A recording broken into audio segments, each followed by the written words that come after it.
لو جی آج نا غدیر ہم پر یہ جو عید غدیر مناتے ہیں نا کہ رسول اللہ صلی اللہ علیہ وسلم نے علی کو خلافت دی تھی، ہم خوشیاں مناتے ہیں، یہ حضرت عثمان غنی کی شہادت کا دن ہے، یہ ان کو چونکہ صحابہ سے بغض ہے، صحابہ سے دشمنی ہے، اس لیے یہ خوشیاں مناتے ہیں عید غدیر کے نام پر، جبکہ عید غدیر ایک بدعت ہے۔ تو آج حضرت امام حسن کی اولاد سے پوچھ لیتے ہیں کہ آپ کا کیا خیال تھا عید غدیر ہم کے بارے میں، آپ کا کیا موقف تھا؟ تو بات ختم ہو جائے گی۔ آئیے پوچھتے ہیں حضرت امام حسن کی اولاد میں سے حضرت امام جو مسلم ہے نا رضی اللہ عنہ، ان سے پوچھا گیا کہ من کنت مولا والی حدیث میں کیا حضرت علی کی امامت و خلافت کی صراحت موجود نہیں ہے؟ انہوں نے جواب دیا خبردار، اللہ کی قسم اگر نبی صلی اللہ علیہ وسلم اس سے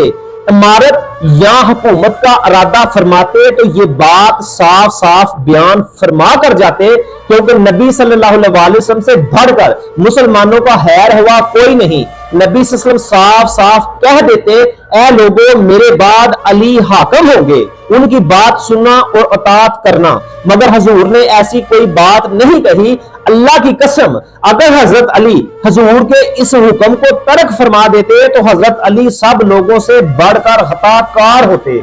ملاحظہ فرمائیں کہ خانوادہ نبوت نے کس وضاحت کے ساتھ ہر قسم کے شبہ کا جواب دے دیا، اور نبی صلی اللہ علیہ وسلم کا ارشاد مبارکہ کی تشریح کرتے ہوئے ہر طرح کے باطل احتمالات کی کمر توڑ کے رکھ دی۔ اب اس کے بعد کسی قسم کے جو شبہ کی نا وہ گنجائش باقی نہیں رہتی۔